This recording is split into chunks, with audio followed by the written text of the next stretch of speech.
Great Abyss. The deep and dark caves that we surround ourselves in our worlds are pretty useful, actually.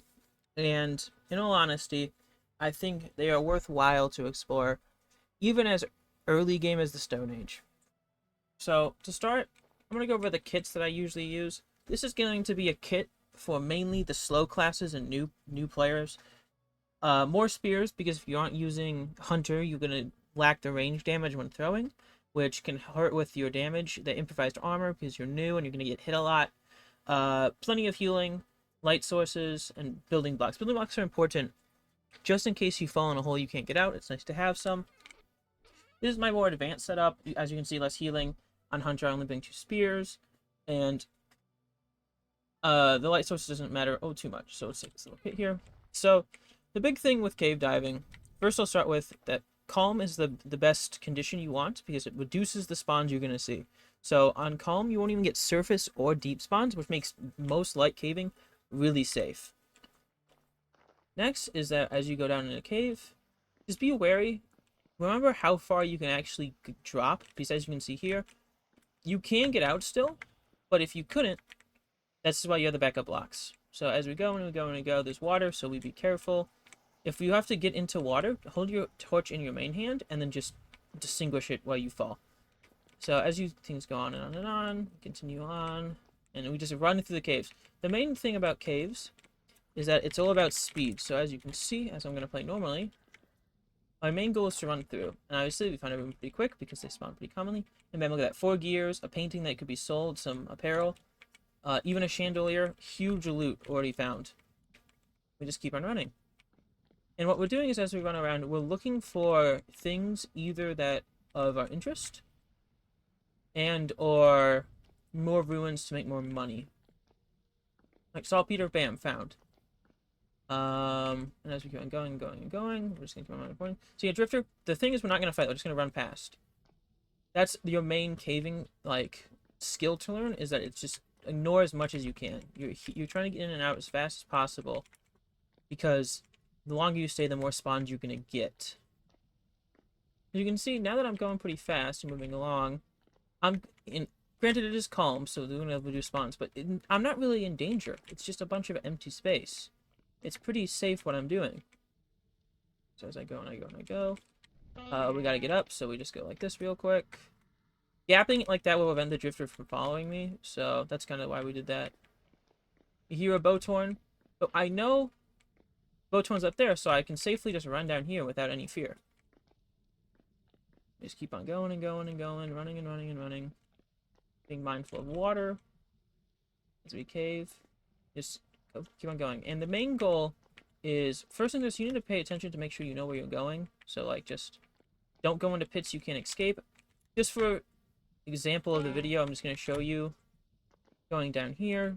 See, there's a shiver. So these guys are faster than you, kinda. So when you see them, you got to start acting quick. You got to keep on moving. High tier Drifter, run away, heal up as you keep on going. More quartz. We have loot. And look at that, we found nickel. Huge late game ore that we probably wouldn't have found any other way unless we started doing long prospecting trials and then pinpointed it down. With caving, since we're seeing so many exposed blocks at a time, we are making tons of actual, like, vision progress while also finding ruins and stuff. Now the hard part is escaping, but once again, you just kind of run past everything. Your Bowtorn. Okay. Some advice with that, what I just did there. I procced the Bowtorn's melee attack by running up in front of it. So there's lava, which can help you make a Drifter farm later on. So this is all plenty of stuff that you would find and mark. I'm not marking right now, mainly because I'm in danger. So I want to, not mark at the moment. Okay. So yeah, and now that we found what we wanted, we just, oh, that is a Sawblade Locust. We are in a bit of danger, actually, because of the Sawblade spawn. Oopsies.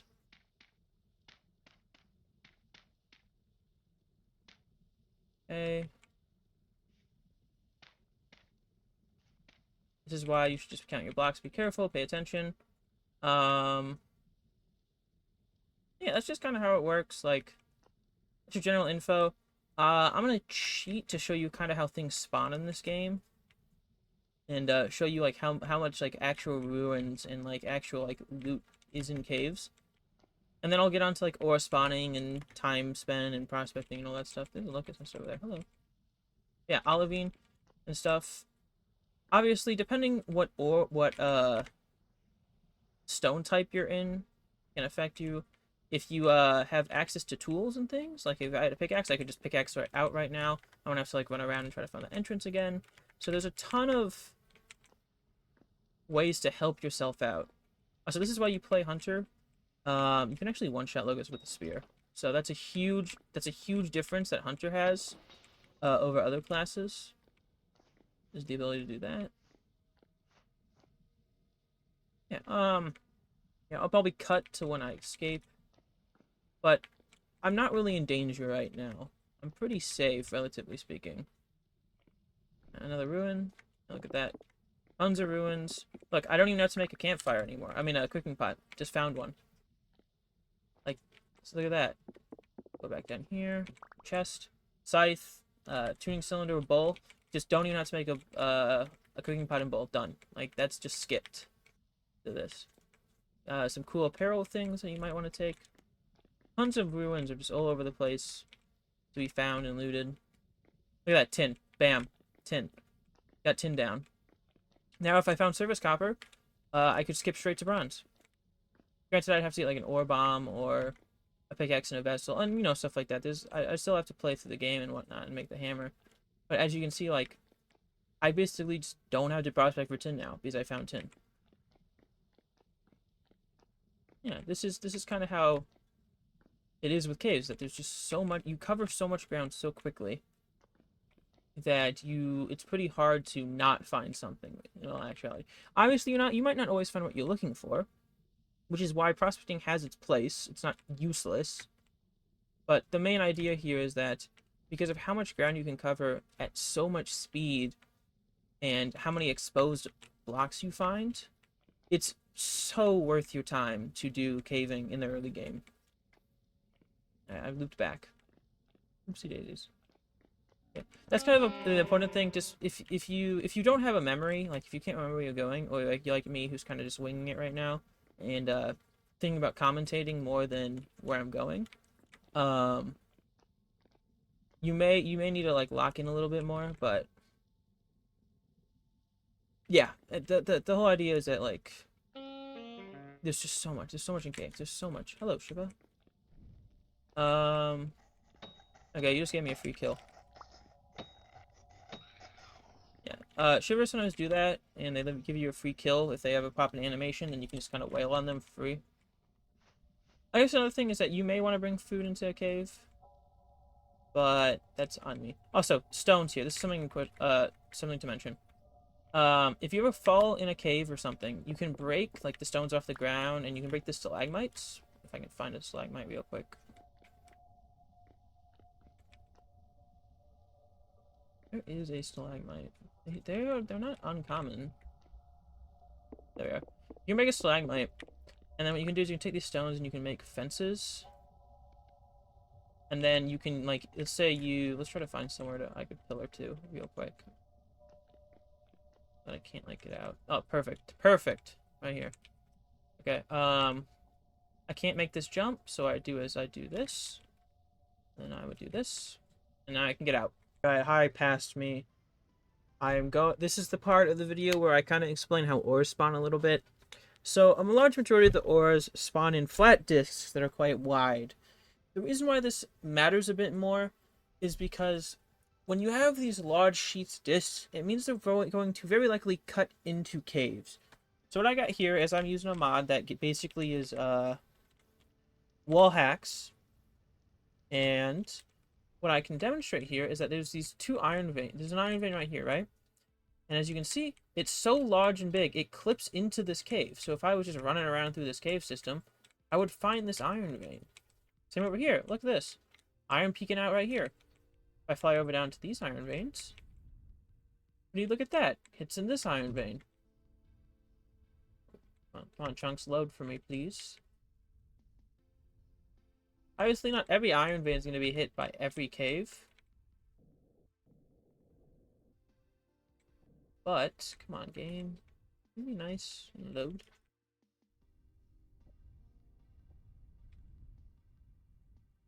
Okay. But yeah, as you can see here, another iron vein exposed to another cave. We got those two. This one hit another cave. Like, see, that's what I mean. Like, if you were looking for iron and you were in an area with iron, you would see a cave. Now, I understand that if you are looking for a very specific ore, like a single type of ore, like chromite's a good example because it's a very late game and it's very deep, then yes, I would say the pro pick is very useful for finding chromite. But for things like iron, bronze, and copper, obtaining the metal types for those, highly recommend caving over pro picking because of the durability drain and the fact that if you don't even find the ore, the loot you're going to find in the ruins is just going to supplement you. You can just buy the progress. Okay. Like, let's see here. Let me put these on. Alright, we are now going to find a ruin. See, a ruin right here. Here. Obviously, not every ruin is a hit. As you can see, sometimes they just have mid stuff, which is fine. Because there's tons of them. There's another one down there. There's another one right here. Just slow down real quick. One here, look at that. A book. Sticks. I'm gonna be low-key honest with you. You go down here. Tons of age logs, some age tail. Like, that's cool stuff, you know? The age stuff. That's some nice loot. A bunch of vessels. Help you with stuff. You know? There's some nice stuff right there, too. And it lets you kind of bypass clay making. And as you can see here, look, there's a coal vein right here. Tons of things. It's a huge cluster of ruins here, actually.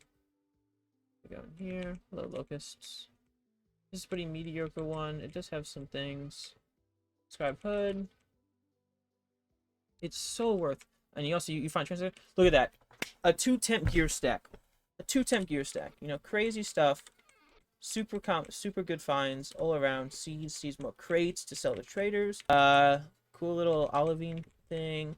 Huge room. This is probably one of the better ruins. Tons of age logs, and a very high lantern chance here. So yeah, not to get too distracted or off course, but the main example is that like another chandelier, big stuff, some jugs and things, wine. But the idea behind it is that since you're just exploring so much, covering so much ground, I'll probably repeat this 20 times in the video. It's just so worth. Look at that, bam, tin. Yeah, there you go. That's kind of an example of how like ruins spawn, just like they're all over the place, and how a lot of ore, because it's wide and flat, just gets exposed in caves. So you find tons and tons of stuff. All right, back to past me and my yap session. The thing with caving is that it falls off late game. So when you start getting past the Iron Age, you just don't need to cave that much anymore, unless you want the lore items, of course. But the main advantage of caving is you're finding so much so quick. You're doing so much in one instance. Yeah, meteor. Okay, you're doing so much in one go. You're trying to find so many different things all at once that it kind of multitasks for you. So let's say I prospected, and magically this is the best tin spot, right? If I took a, we'll be nice and even just do it in the bronze age. We'll use a bronze pick for this. Bronze pickaxe to bronze pickaxe. Okay. I will speed this up in editing. But the whole idea that I'm going for is that the amount of time it's going to take you just to even get close to finding the ore is just so much time that could be better spent caving and finding it naturally. So yeah, I'll get back to you when this is done, getting to like Y level 20 or whatever.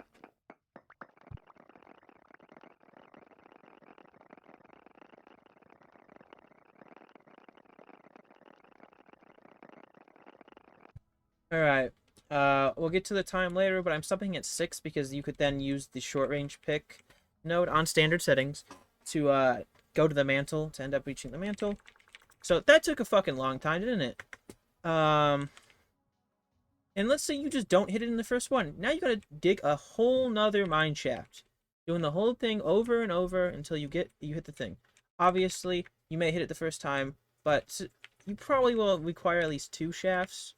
I would say on average it takes 2, but obviously you can take way more, and you're just using more and more durability. That used like a quarter of the pickaxe just for that. So obviously it's pretty rough, especially early game, to be doing mine shafts like that. It's very, very rough. Especially when considering when you can just hop in a cave and find what you need and get rusty gears while doing it. It's so good. It's so good. This is the point of the video where we go over reoccurring themes and or just general advice. The first general advice is if you are struggling to avoid water, bring an extra torch in your inventory or just a non-distinguishable light source to beat that. Second is if you do want to use a pro pick and then pro pick an area and then caving, that is fine. Some people do that, some people don't. But the general idea with caving is that it doesn't matter if the ores you want are there, because you should be caving anyways for the ruins alone. The ruins alone are already making caving worth it. The ores being there just makes it even better. That's kind of the idea here. And then third is caving is definitely a learned activity. It requires more skill than prospecting.